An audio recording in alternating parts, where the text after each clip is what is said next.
FBR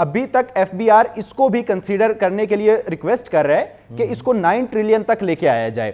اس طرح بھی اگر دیکھ لیا جائے تو آئندہ مالی سال کے بجٹ میں تقریباً 1600 ارب روپے کا جو ہے وہ زائد ریونیو اکٹھا کرنا ہوگا. صورتحال یہ ہے کہ آئی ایم ایف جو اس وقت ڈیمانڈ کر رہا ہے, سب سے پہلے تو انہوں نے ریونیو ٹارگٹ میں اضافے کی جو بات کی ہے اس کو ریجیکٹ کر دیا گیا ہے, اس کو ماننے سے انکار کر دیا گیا ہے, اور یہ واضح الفاظ میں بتایا گیا ہے کہ اتنی کیپیسٹی فی الحال نہیں ہے کہ اتنا بڑا ٹارگٹ اچیو کیا جا سکے.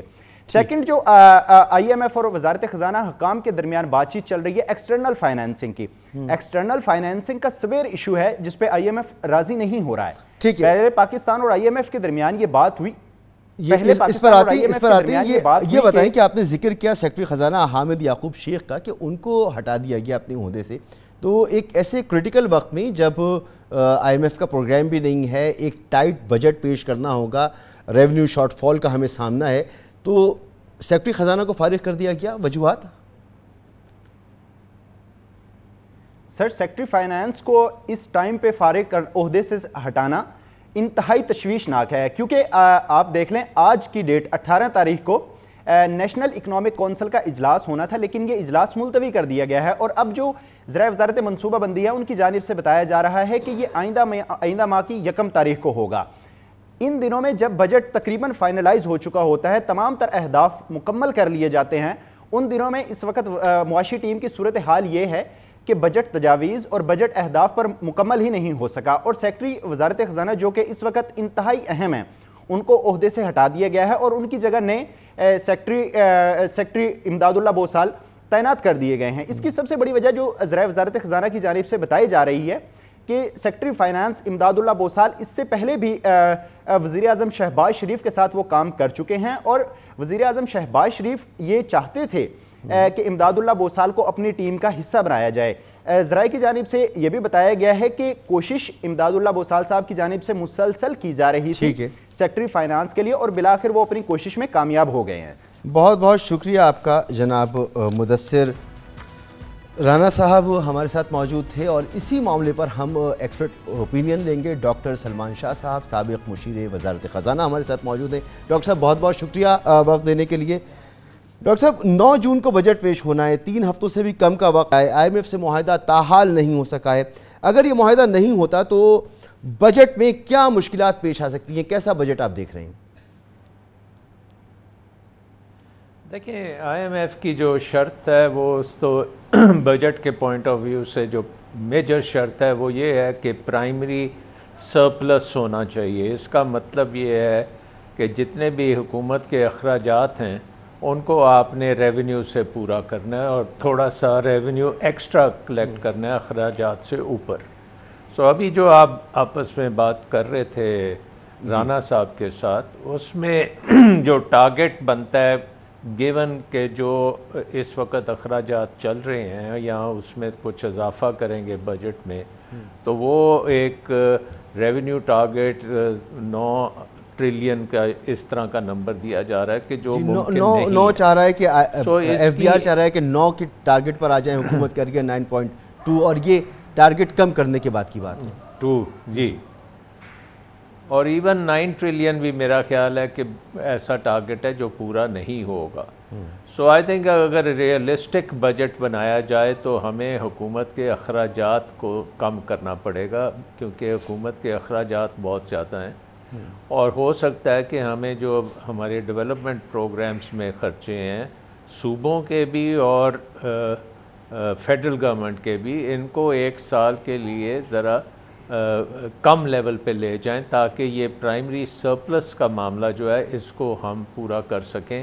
اور یہ ایک آئی ایم ایف کی بڑی امپورٹنٹ شرط ہے. باقی شرطیں تو ہم نے تقریباً مان لی ہوئی ہیں. اس کے علاوہ آئی ایم ایف یہ بھی کہہ رہا ہے کہ جی آپ کا فائنینسنگ گیپ جو جون تک کا تھا وہ $6 ارب کا تھا. اگر ہم ابھی اسحاق ڈار صاحب کہہ رہے تھے کہ دسمبر تک کی ہمارے پاس تمام ری پیمنٹس کے لیے فائنینسنگ موجود ہے, تو دسمبر تک تو 6 بلین کی بجائے آپ کو تقریباً 8 بلین کی ضرورت پڑتی ہے.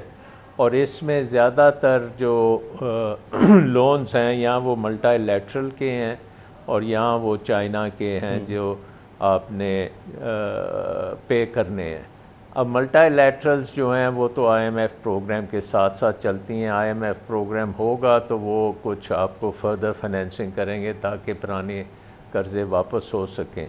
تو باقی رہ گیا چائنا سے اگر آپ ڈیل آپ کی انڈرسٹینڈنگ ہے کہ چائنا وہ قرضے نہ صرف وہ رول اوور کرے گا بٹ کچھ ایکسٹرا بھی دے گا تاکہ آپ کو کسی قسم کی دشواری نہ ہو انٹرسٹ پیمنٹس وغیرہ میں, تو پھر تو کام دسمبر تک چل جائے گا. لیکن آئی تھنک مین ایشو جو ہے پاکستان میں اس وقت وہ بے یقینی کا ہے.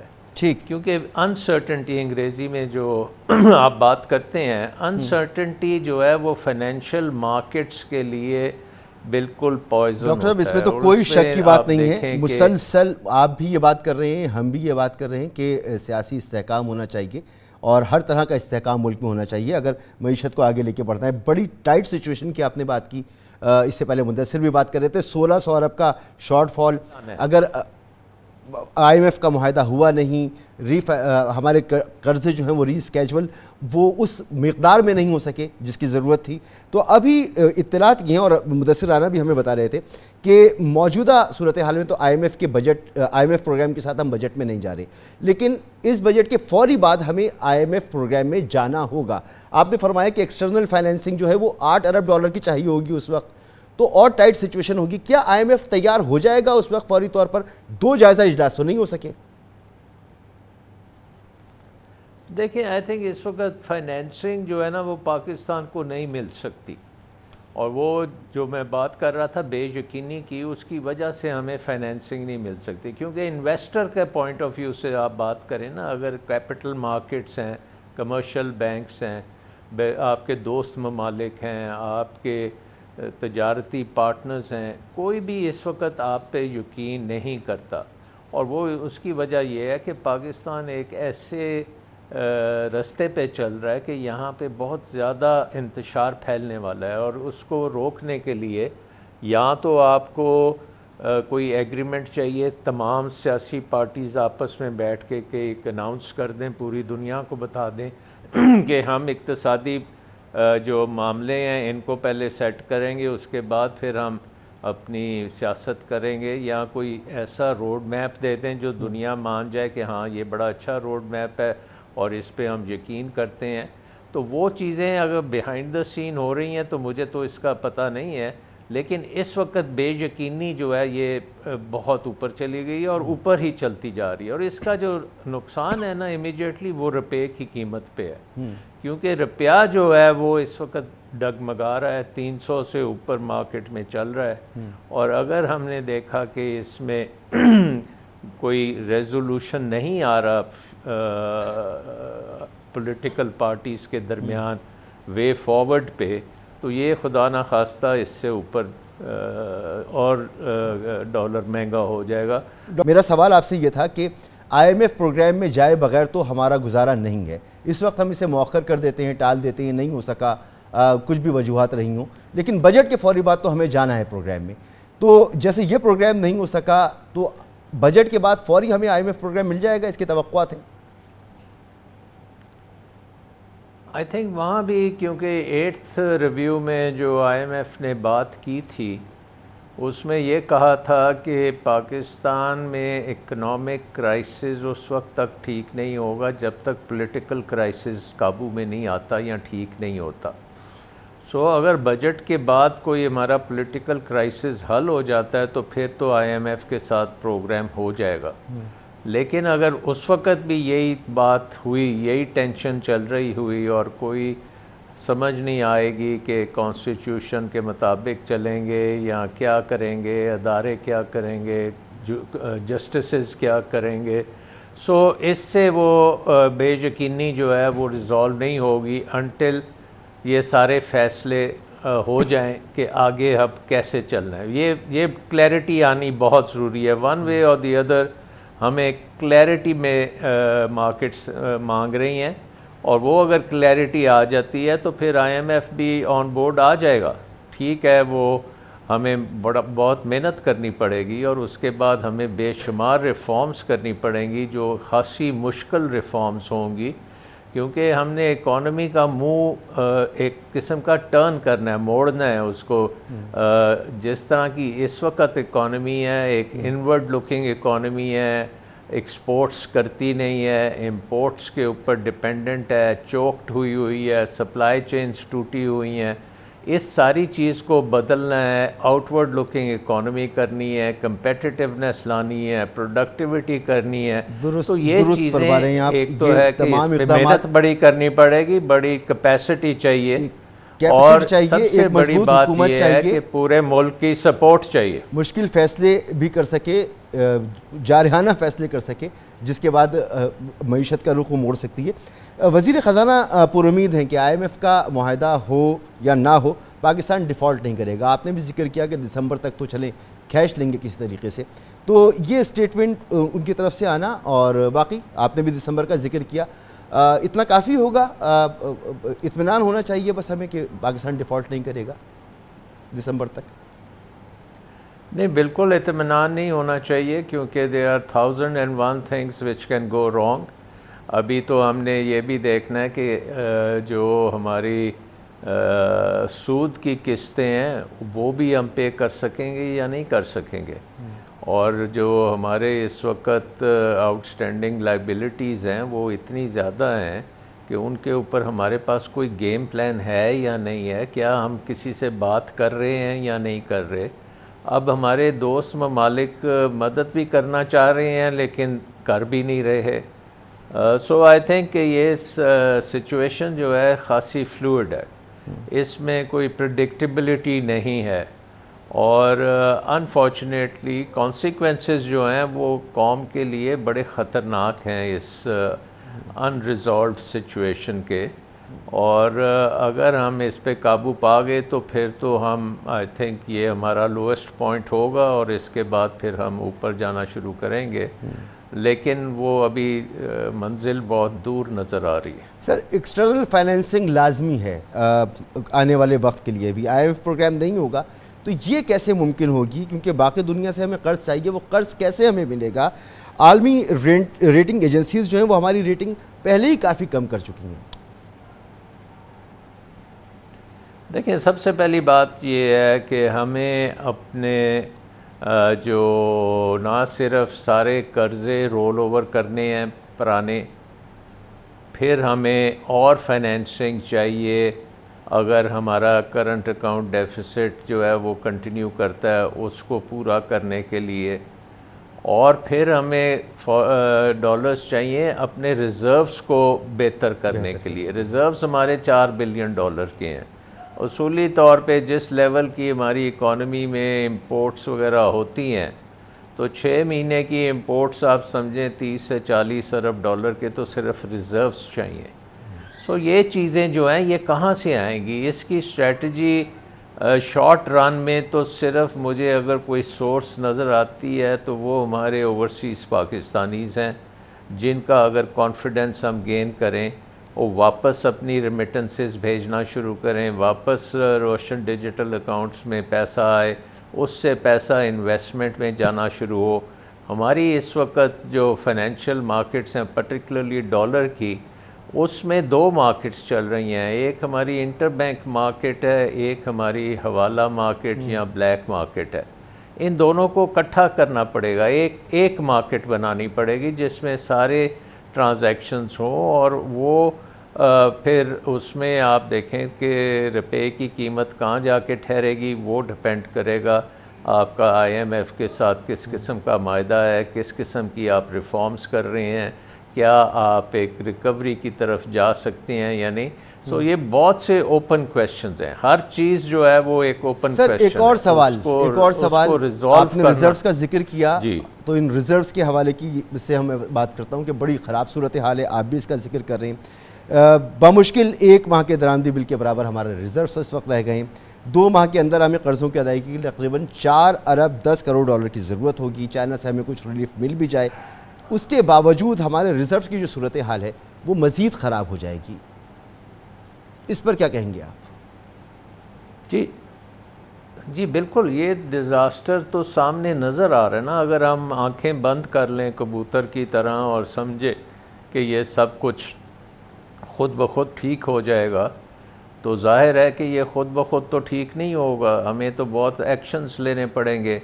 جیسے میں نے کہا بہت زیادہ آپ کو فائنینسنگ لانی پڑے گی، آپ کو تمام دوست ممالک سے فائنینسنگ چاہیے، اور نہ صرف وہ چاہیے، ان کی فائنینسنگ جو پرانے رول اوور کرنے سے زیادہ چاہیے. اس کے ساتھ ساتھ پھر آپ کو ایک بہت تیزی سے اپنا پرائیویٹائزیشن پروگرام کرنا پڑے گا. آپ کے اربوں ڈالرز کے اثاثے ہیں جو بری طرح چل رہے ہیں، مینیج نہیں ہو رہے، بیوروکریسی چلا رہی ہے، ان کو اگر آپ ایک اچھے پرائیویٹائزیشن پروگرام میں ایک سال میں کوئی 2-4 بلین ڈالرز وہاں سے نکال لیں، اسی طرح آپ جو ہے ایکسپورٹس میں کچھ بہتری کر لیں، آپ مینجمنٹ میں بہتری کریں، اپنے خسارے جو بڑے بڑے اسٹیٹ اور انٹرپرائزز کے ہیں ان کو کم کریں، تو بہت سے کام کرنے والے ہیں جو ڈاکٹر صاحب یہ باتیں آپ گزشتہ کافی عرصے سے کہہ رہے ہیں، میں بار بار آپ کو سنتا ہوں اور یہی گفتگو آپ فرما رہے ہیں. آپ نے پرفارمنس کی بات کی، آپ نے کرنسی کی بات کی. اب کرنسی کا یہ حال ہے کہ ہمارا روپیہ دنیا کی خراب ترین پرفارمنس دکھانے والی کرنسیوں میں شامل ہو چکا ہے. چند دن قبل ڈالر کی صورتحال تھی کہ وہ 300 کی حد کو چھو رہا تھا، اب وہ 285 پر آ کے کسی طرح سے ٹھہرا ہے. تو اوپن مارکیٹ میں اور انٹر بینک میں جو فرق ہے وہ 15 سے 20 روپے کا اس وقت بھی برقرار ہے.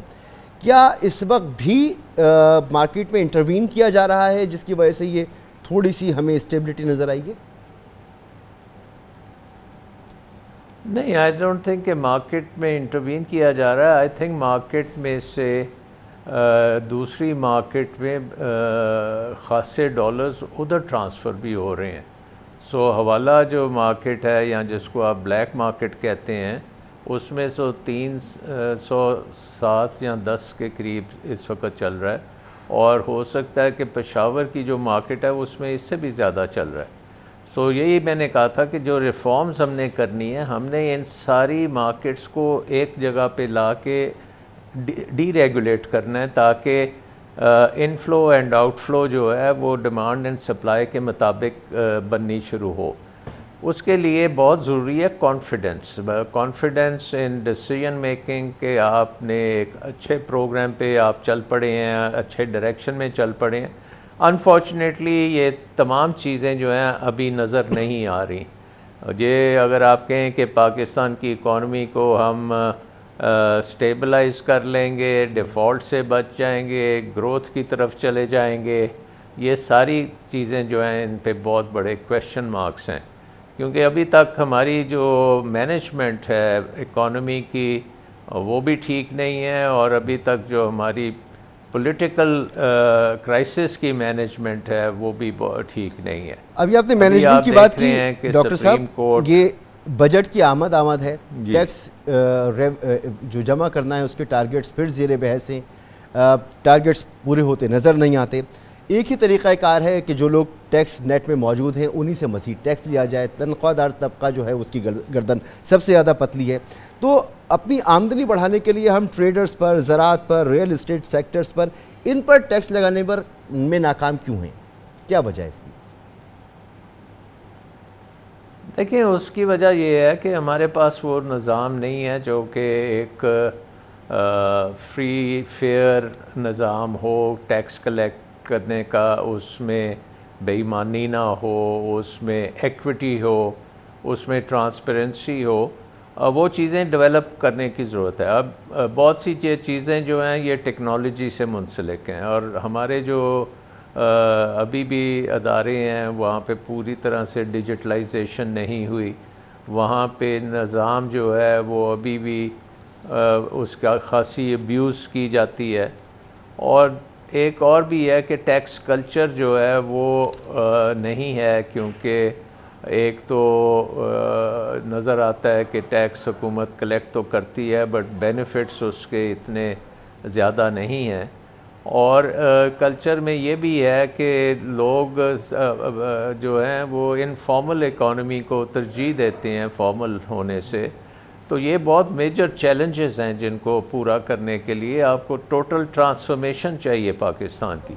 میرے خیال میں ٹیکس نظام کو آپ کو بہت سمپلیفائی کرنا پڑے گا، ٹیکس نظام کو آپ کو بہت ریٹس کو کم کرنا پڑے گا، اور ایگزیمپشنز وغیرہ ساری ختم کرنی پڑیں گی، اور جو جس کا بنتا ہے اس کے مطابق ایک وائڈ نیٹ میں آپ کو کرنا پڑے گا۔ جو آپ نے بات کی کہ جو دے رہے ہیں انہی پہ اور لوڈ ڈالیں گے، تو یہ تو ہماری ہسٹری ہے، اور اس کی وجہ سے ہم دیکھتے ہیں کہ ٹیکس کا نظام جو ہے خراب سے خراب تر ہوتا جاتا ہے۔ بہت شکریہ ڈاکٹر سلمان شاہ، سابق مشیر وزارت خزانہ ہمارے ساتھ موجود تھے۔ اور ظاہر سی بات ہے انویسٹمنٹ ضروری ہے، مگر انویسٹمنٹ کے لیے ماحول کا سازگار ہونا لازمی ہے، جس کی ابھی آثار فل فور تو نظر نہیں آ رہے۔ سال ہے 9 مئی ابھی تازہ ہے ہمارے دلوں میں، اور اس کا جو رد عمل ہے وہ پی ٹی آئی کے لیے اب شدید مشکلات کا شکار ہو رہی ہے۔ پی ٹی آئی اس کی وجہ سے 2 روز میں درجن بھر رہنما پارٹی چھوڑ گئے ہیں۔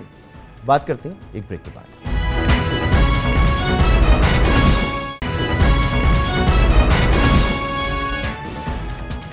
تحریک انصاف کے چیئرمین عمران خان کی گرفتاری کے بعد 9 اور 10 مئی کو ملک بھر میں ہونے والے پرتشدد مظاہروں کے دوران فوجی تنصیبات پر حملے اور جلاؤ گھراؤ کے متعدد واقعات نے پارٹی کو مشکلات میں ڈال دیا ہے۔ اس وقت پارٹی کی بیشتر لیڈرشپ یا تو جیل میں ہے یا انہیں عدالتوں میں کیسز کا سامنا ہے۔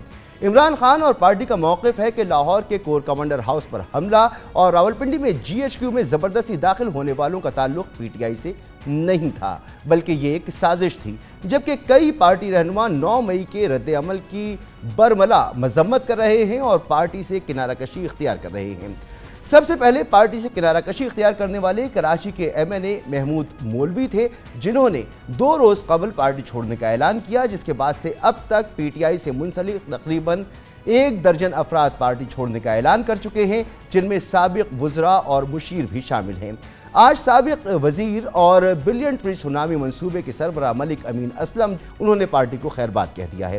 انہوں نے بتایا کہ 9 مئی کو تحریک انصاف کے جلوس کا ٹارگٹ پاکستان فورسز کی تنصیبات تھیں۔ پارٹی لیڈرشپ کو ایسے لوگوں کو بے نقاب کرنا چاہیے تھا۔ یہ ملک دشمن ایجنڈا تھا، پاکستانی فوج اور عوام کو ٹکرا دیا جائے۔ ملک امین اسلم کے مطابق تحریک انصاف کو ہائی جیک کر لیا گیا ہے۔ راولپنڈی سے منتخب عامر کیانی، جو عمران خان کی حکومت میں وزیر صحت بھی رہے تھے، گزشتہ روز انہوں نے بھی 9 مئی کے واقعات کی مذمت کرتے ہوئے پارٹی چھوڑنے کا اعلان کر دیا۔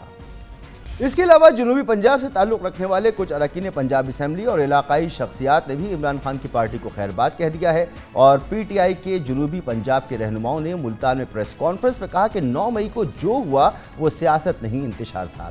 2 روز قبل کراچی کے حلقے این اے 245 سے ضمنی انتخابات میں منتخب ہونے والے محمود مولوی نے تحریک انصاف کو خیر بات کہہ دیا۔ مولوی محمود 29,000 سے زائد ووٹ حاصل کر کے کامیاب ہوئے تھے، اور ان کے مد مقابل ایم کیو ایم کے امیدوار نصف ووٹ بھی حاصل نہیں کر سکے تھے، جبکہ ایم کیو ایم کے امیدوار کو پوری پی ڈی ایم کی حمایت حاصل تھی۔ اس وقت ہمارے ساتھ محمود مولوی موجود ہیں، ہم ان سے بات کرتے ہیں اور جانتے ہیں کہ آخر کیا وجوہات ہیں کہ انہوں نے تحریک انصاف کو ہی خیر بات کہہ دیا۔ بہت بہت شکریہ محمود مولوی صاحب، آپ نے وقت نکالا۔ جو کچھ ہوا وہ افسوسناک تھا، پوری قوم کے دل دکھ گئے، سب نے اس کی مذمت کی ہے، آپ نے بھی مذمت کی، لیکن بجائے اس کے کہ آپ پارٹی میں یہ مطالبہ اٹھاتے کہ جو لوگ اس گھنونے کام میں ملوث ہیں ان کے خلاف تادیبی کارروائی ہو، ان کے خلاف ایکشن لیا جائے، پارٹی بھی ان کے خلاف ایکشن لے، آپ نے پارٹی چھوڑ دی۔ بسم اللہ الرحمن الرحیم۔ دیکھیں، میں نے پارٹی چھوڑنے کی وجہ یہ ہے کہ جو آپ نے پہلے کہا، میں نے جو ہے اس کے اوپر میں نے پہلے بھی کہا کہ دیکھیں جی، جس طرف ہم جا رہے ہیں یہ ڈینجرس ہے اور اس طرف ہمیں نہیں جانا چاہیے۔ اور دیکھیں جب کوئی سنائی، دیکھیں میں آپ کو ایک بات آج آپ بتا دوں، میجورٹی پارٹیز میں ڈیموکریسی کی ہم باتیں کرتے ہیں، پارٹیز کے اندر ڈیموکریسی ہوتا ہی نہیں ہے، ڈکٹیٹرشپ ہوتی ہے۔ تو اس چیزوں کو اور 9 مئی کے حالات کو دیکھتے ہوئے دیکھیں نا، میرے پاس کوئی اور چارہ نہیں تھا کہ میں یہ پارٹی بھی چھوڑ دیا، میں نے اپنے ایم این اے سے بھی ریزائن کر دیا کیونکہ انہی کی دی ہوئی سیٹ تھی، اور جو نیکسٹ ٹکٹ مجھے انہوں نے کنفرم کیا تھا میں اس سے بھی دستبردار ہو گیا۔ یہ اتنا آسان کام نہیں ہے، مگر دیکھیں جہاں ہماری فوج اور ملک کی بات آتی ہے، بہت سے لوگوں نے مجھے کہا کہ دیکھیں جی آپ نے اتنا لوکریٹو چیزیں چھوڑ دی۔ میں نے کہا کہ میں اپنے ملک اور فوج کے لیے یہ چیز کیا ہے، اس سے بڑی بڑی چیزوں کا صدقہ اتار کے دے سکتا ہوں۔ تو میرے لیے ایم این اے شپ کی کوئی حیثیت نہیں ہے جب اس ملک کو اگر ڈیمیج کرنا ہے اور اس کے افواج کو ڈیمیج کرنا ہے۔ تو عمران خان صاحب تو یہ جارحانہ رویہ خاصے عرصے سے اختیار کیے ہوئے تھے۔ محمود مولوی صاحب، آپ نے جیسے کہ کہا کہ آپ نے اس سے پہلے بات کی، کس سے آپ نے بات کی اور کیا عمران خان صاحب کو قائل کرنے کی کوشش کی کہ وہ اپنا رویہ ترک کر دیں؟ دیکھیں میں نے کافی لوگوں سے کہا اور کافی زوردار بھی کہا ہے کہ بھئی یہ چیز نہیں ہے. دیکھیں پرابلم یہ ہے 19-20 ہر چیز چلتا ہے، مگر یہ واقعہ دیکھیں نا کس تواریخ میں پاکستان کے نہیں ہوا. آپ دیکھیں بہت جگہ ہوا، بے نظیر کے قتل ہوا، نواز شریف کو نکالا گیا، میں نے تو وہ بھی دیکھا، ایوب خان صاحب کا دور بھی میں دیکھ چکا ہوں، ٹھیک ہے نا، بہت چیزیں ہوئی، مگر direct attack on the arm forces of Pakistan کبھی نہیں ہوا. اور وہ بھی دیکھیں اگر آپ کہتے ہیں اتفاق تو سارے شہروں میں کیسے اتفاق ہو گیا؟ آپ مجھے بتائیں نا اتفاق، اتنا اچھا اتفاق کیسے کہ سارے شہروں میں ہوا. اور پھر آپ یہ دیکھیں کہ شہداء کے تصویروں کے ساتھ، شہداء کے مونومنٹس کے ساتھ کیا کیا. اگر میں آج بھی کہتا ہوں اس کے ٹرانسپیرنٹ انکوائری ہونی چاہیے، اور جو بھی ہے چاہے اس کے سہولت کار ہوں چاہے کوئی بھی ہو، اس کو سزا دینا ضروری ہے اگر ہمیں اس ملک کو آگے لے کے جانا ہے. ہم اس کے اوپر اگر خاموش بیٹھے اور سمجھوتا ہو جائے یہ ملک کے لیے ڈیزاسٹر ہے. تو آپ کی پارٹی کے جو دیگر سینئر رہنماؤں سے جیسے آپ کہہ رہے ہیں آپ کی بات ہوئی، تو ان کا کیا رویہ تھا کہ تحریک انصاف کا جو جارحانہ رویہ ہے اس کے حوالے سے؟